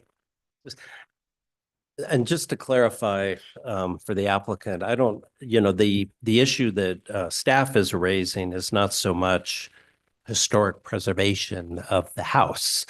What they're raising is harmony with the style of the house. So that we have two things we always have to deal with in our code. One is historic preservation of an actual historic structure. So that's the front part of your house. The back part of the house, even though we don't have an historic structure, is still within the historic district. And so anything that's added to it needs to conform to our style standards. And that's what staff is. Form to the style of the rear addition. I don't know what that would look like. What was that again? To conform with the style of the No, it west wouldn't be. addition? No, it wouldn't be to conform to the style of this house. It would be conform to the style of our, as set forth for the East Side and Historic District, which Well, says harmony. Pitch roofs are allowed on portals and No, I do them all it's the time. it's a tricky question because it comes down to what is considered harmony with the streetscape and with the traditional building But style. to do a flat roof and parapets, it would exceed a height limit. Well, I agree. I would So- not recommend a parapet for the back. Yeah, so So- pitch roof I would see is the only solution. But I'm, what again, kind of pitch roof and all that, yeah. yeah, again, I'm more inclined to say that the additions the portals are certainly no worse than what was there before. They are functional, they're not beautiful, but if they could be modified slightly, but still mainly kept intact, but modified in such a way aesthetically that staff would agree that they're harmonious, I think that's the solution. And then hopefully it could be done with very little additional. We could get clear direction on that. That would be appreciated. Right. So my thoughts, go ahead. Member Aguilar Patrona. Thank you, Madam Chair. Staff, can you please go to a photo that shows the center portal? I'm not sure I'm quite understanding. There's like a straight on photo in our packet. Okay, it's not in the presentation. Okay, so looking straight on at the center portal, it looks like there's like a sliding barn door. Was that stucco area, is that a newly stuccoed enclosure? And then that is a sliding barn door covering the opening to that? Yes, that's the addition that's underneath the portal. It's like a storage unit Oh, space. okay. Okay, thank you. I just want to make sure I understood that correctly. These cases are always hard because none of us like to make people take stuff down. We also don't want to set precedents. I think we always try to work with the applicant to see if we can to make something, a compromise here. I think, it doesn't appear harmless to me. I think what's really standing out to me is just the number of materials and colors. Like we have the bright blue, which I understand was to match a color that was already there, but we have the bright blue, we have the natural stain, the white existing door, we have two staircases that are different colors, and then the new stucco. So I think for me, I have if this I'm moves sorry, forward tonight. there's no stucco on it. But That is a wood box type addition. It has no stucco at this time. Oh, it will be stuccoed. Is that going to be stucco? I don't think it was planned to be. It may be painted. It's hard to make out. And like in the photo, I don't see any seams that make it look like wood, but I guess we should probably. I believe it's like hardy panel, like cement board with a wood grain texture. Okay. So an improvement in my mind would just be trying to simplify some of these materials and colors, which I think can be done. And then the sliding barn door is an unusual element to me. I've only personally ever seen that in an interior of a house. I don't know if that's still an easy fix where that could just be made a standard operating door, but I think we can work something out. Those would be kind of my high level suggestions. Anybody wishing to comment in reference to Member Aguilar's suggestions? You agree with them? I don't know, it's just, without belaboring the point, this is what happens oftentimes when someone does something on their own without coming before the board, where we can work with them, where staff can work with them. And then we're trying to go, in other words, backwards. We've already done the project, and so then we're trying to fix it at that point. And I don't know, it's, today on the field trip, I felt that this was a bit odd, but I don't know, it's way in the back of the house and it's not very visible. And I personally wasn't very super opposed to the materials. And I just felt that somebody had, unfortunately, they didn't come before staff or the board, and they had a need to do something, so we did it. But with that being said, I believe there's no one else that wants to comment, and I'm going to entertain a motion from this board. Let's see where they go.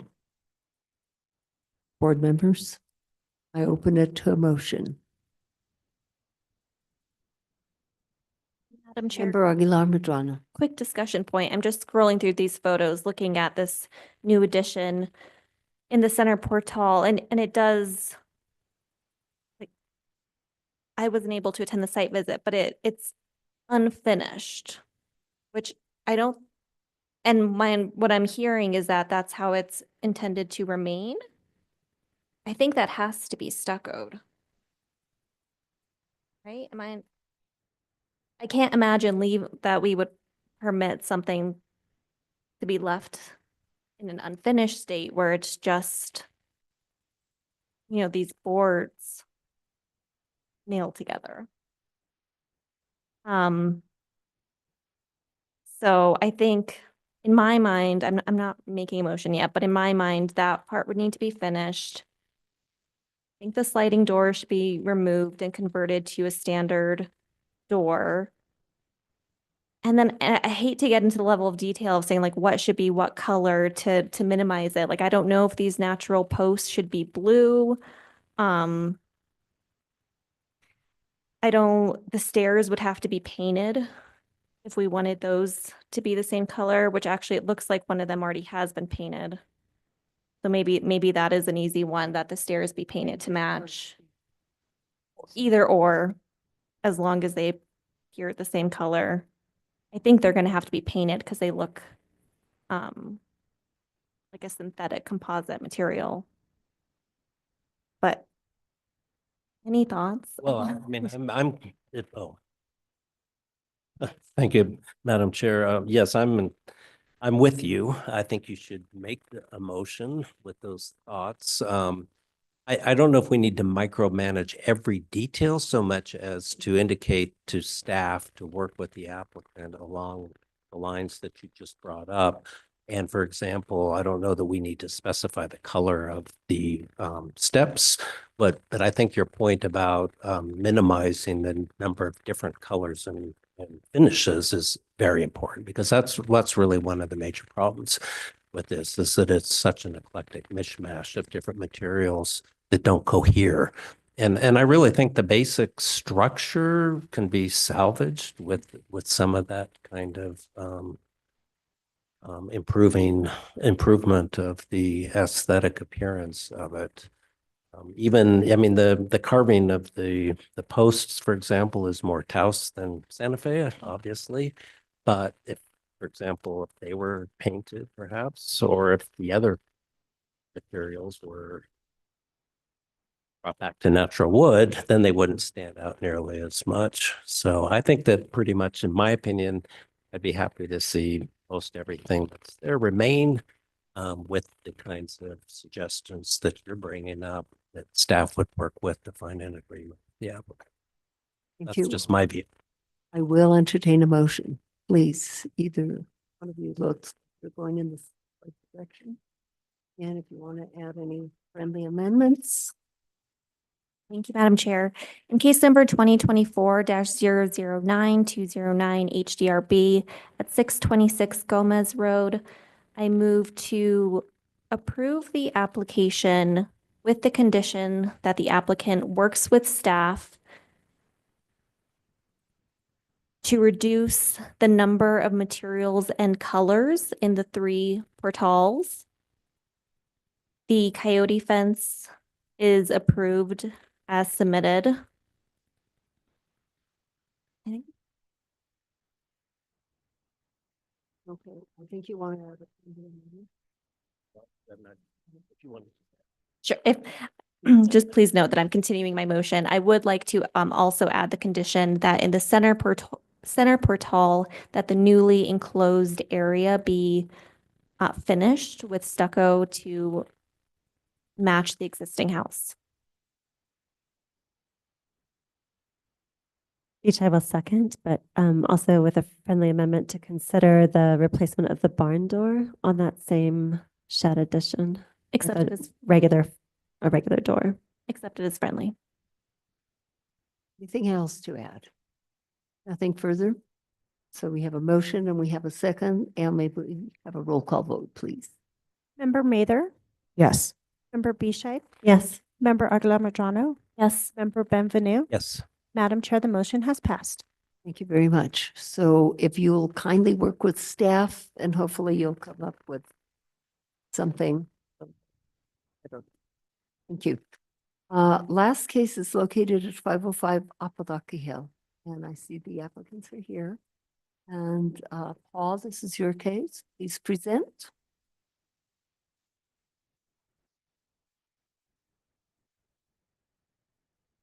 Madam Chair, members of the board, thank you for hanging tough with staff. In case number 2024-009208 HDRB 505 Apodaca Hill, this single-family residence at 505 Apodaca Hill is listed as non-contributing to the downtown and east side historic district. The main residence was constructed in the late 1940s on a 0.43 acre lot, which totaled 1,944 square feet of roofed area. In 1977, a guest house was constructed on the southeast section of the property, which totaled 525 square feet of roofed area. In 2022, a garage was constructed on the southwest section of the property, which totaled 1,365 square feet. The main residence, guest house, and garage are constructed in the Santa Fe Pueblo Revival architectural design style, as illustrated by the flat roofs, high rounded parapets, wooden viga elements, and recessed doors and windows. The property has undergone significant additions and remodel throughout time, and the proposed remodel of the portals and change of the window to a French door will not adversely impact the structure's current status or impact on the streetscape or historic district. The current request is for the construction of 3 portals, 2 portals on the eastern and western facade of the main residence, and 1 on the western facade of the guest house, with a maximum height of 11 feet 2 inches and totaling 446 square feet respectively. Also included is the replacement of a window with a French door on the west facade of the main residence. Here you can see the east elevation and north elevation of the main residence. Here we have the west elevation of the main residence, and here at 505 Apodaca Hill, it's relatively a construction site. There's a lot of renovation and remodel taking place. Here we have the casitas north elevation and the casitas west elevation, in which they are removing the shed roofed portal and replacing it something similar as this west elevation photograph. Here's the proposed site plan showing the additions on the main residence and on the casita. Here on the east elevation and west elevation, and the window will be replaced with French doors underneath the portal, the proposed portal. Here on the floor plan, the proposed and existing floor plan showing on the east elevation and west elevation of the portals. and the window to door, French door replacement. Here we have the main residence, existing and proposed north elevation. Here on the north elevation, you can see that the portal is going to be built in the Spanish Pueblo Revival style, as well as on the west facade. Here on the main residence, existing and proposed east elevation, here you can see the portal is they're removing that overhang and replacing it with a Spanish Pueblo Revival style portal. Here on the main residence, the existing and proposed south elevation, you could see the extent on that east elevation of the portal.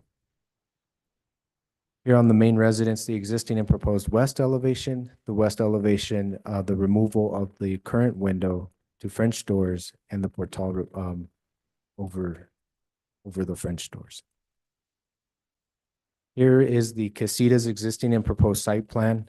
Currently, the portal that's existing and the removal of that portal and constructing a new portal in the Spanish Pueblo Revival style. Here we can see the casitas existing and proposed north elevation, showing the extent of the shed roof portal and replacing that with a Spanish Pueblo Revival style portal. Here's the casitas existing and proposed east elevation.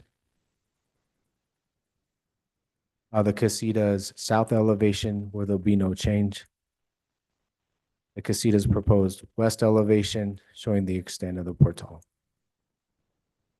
The proposed exterior finishes, the stucco will be synthetic stow La Luz for the parapets and proposed portals and repairs on the exterior walls.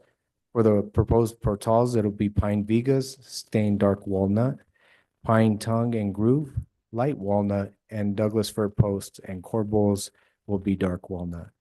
There'll be constructed some hardscape flooring with brick flooring, and the French door will be alder wood door with cedar coat sealer.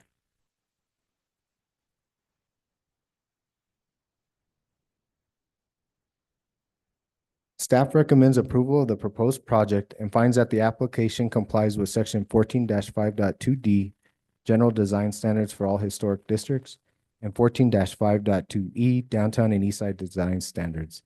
Thank you. Staff stands for questions. Thank you, Paul, for your report. Board members, any questions for Paul? This time. Applicant or applicants, please come forward. And you will get sworn in. Please raise your right hand and state your name and address for the record. Victor Oropeza, and my address 2627 Lopez.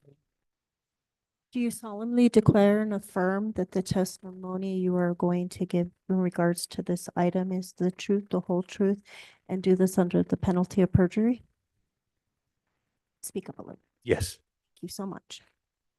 Good evening, Mr. Ortega. Do you have anything more to add to what Paul just told us?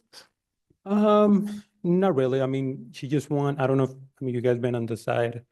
She just want to have, everything uniform and get rid of the old portals and try to match everything. That's what it is. Yeah. Any questions for Mr. Ortega at this time? No questions. Anyone in this audience wishing to comment on this project?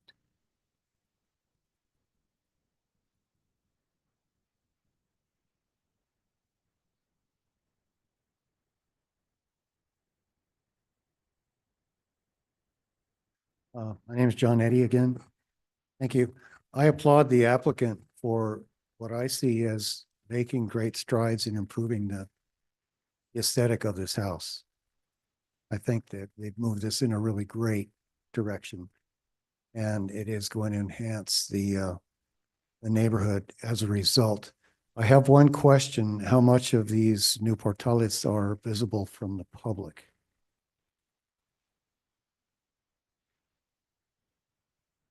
I think you're only going to see a little bit the one on the north side, but the rest you hardly. Paul, do you agree with that? Madam Chair, that is correct. Actually, I need to bring this up, and I'm grateful for the answer that was given by the applicant. In this picture, is a typical example of one of the ideas that I take issue with over and over again. The top of the post as it meets the corbel has been tapered in a very visible fashion. This is something that, as a native Santa Fean, I find kind of a little bit aberrant, and I think it's something we have to be careful with in our modern Adobe construction.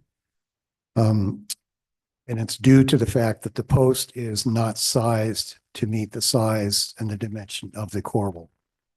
So it's an expedient way for the builder to just meet that thinner corbel with a thicker post and just taper it at the top.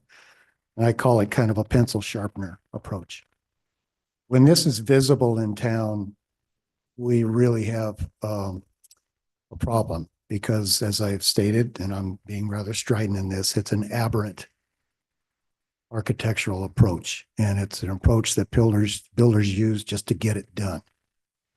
So when a viga comes up to meet a corbel, and it is a graceful joining of those two members and the thickness of those two members without pencil sharpened top, that looks like true Adobe construction.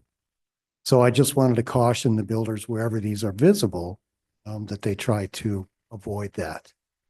There's nothing in the code about this, but there needs to be something in the code about this because it's something that undermines our understanding of true accepted vernacular Adobe construction in Santa Fe. Thank you. John, I have a question for you. When did this pencil type viga thing come into being? Do you know? Do you have any knowledge? I couldn't really pinpoint it. I just know it when I see it. I think probably people started doing this in the 80s just because they could. Maybe Mr. Bienvenu might have some insight on that, but it's something that you see sporadically. But there's a house that recently went in on Acequia Madre across from what used to be Tito's grocery store, the bookstore down there, where they did this, and it's highly visible on the street. There's also one on Camino Escondido where a builder did this, and unfortunately it's a local builder that I won't mention names, but local builders should know better than this. But it happens. It happens. And I think it, as I said, it undermines our understanding of what the true vernacular is. I don't know if the board will agree with that, but we can continue to discuss it. Thank you, Madam Chair. Anyone else in this audience wishing to comment?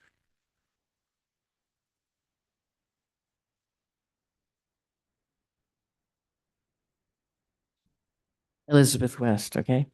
I kind of like that last comment by Mr. Eddy. I've seen that, and it actually happened in a little spot that I was working on out in the county. And I said to the fellow who was putting the little pencil up under a heavier item, I said, you know, it just looks weird because the mass is not aesthetically appealing to me. And he said, well, yeah, but it's holding it up. And I said, yeah, but it doesn't look as if it were. And that's part of the fun, is to make something look as sturdy as it is. And we're going to face this, I believe, more and more when we get closer to a more modern version of Santa Fe style, where we can use metal and other structures that we haven't used before. I'm kind of a liberal in relation to that. I'm looking forward to that. But I think looking spindly underneath something that is massive or has mass is a mistake. And well, the fellow I was working with said, well, I guess you're right. And I said, we can work it out. It'll make it look so that it's actually working. And I guess if somebody said, well, do you have an example in mind? oh, this is a little tricky. I don't know if I should say it, but I think some of the mass that was created in relation to the Vladim building was kind of wonderful. And then the spindly little things added to it, basically metal toothpicks, they still bug me. And I was saying to the architect recently, I think I could help you with a really simple solution. Well, I'm working on something else now. I understand that. It got done. But you know what? I think this is a good thing to pay attention to. And I like the project. So call me sometime. I'm in the phone book. Anyone else wishing to comment on this particular project? Anyone on Zoom? No, Chair Rios. Okay, did you have something further, Paul? No, Madam Chair. Board members, if you don't have anything further, I will entertain a motion. Don't be shy. It's the last case this evening. This people have been very patient. Member Bichai. Thank you, Madam Chair. In case number 2024-009208 HDRB at 505 Apodaca Hill, I move to approve the application as submitted and recommended by staff. Hey, there's seconds. Did somebody second? Roll call vote, please. Member Aguilar Madrano, Yes. Member Benvenu, Yes. Member Mather, Yes. Member Bichette. Yes. Madam Chair, the motion has passed. Thank you very much, and thank you. Anything under discussion items? Staff, No, Chair Rios. nothing? Matters from the board? Nada? Oh, yes? Oh, pointed to you. Our next meeting is November the 26th, 2024. I will not be here. So there you go. So, do I hear a motion to adjourn? Motion, move to adjourn. Aguilar Madrano seconds. Everybody seconded, and roll call vote, please. Member Mather, Yes. Member Bichette, Yes. Member Benvenu, Yes. Member Aguilar Madrano. Yes. Madam Chair, you are adjourned. Thank you very much. Thank you all.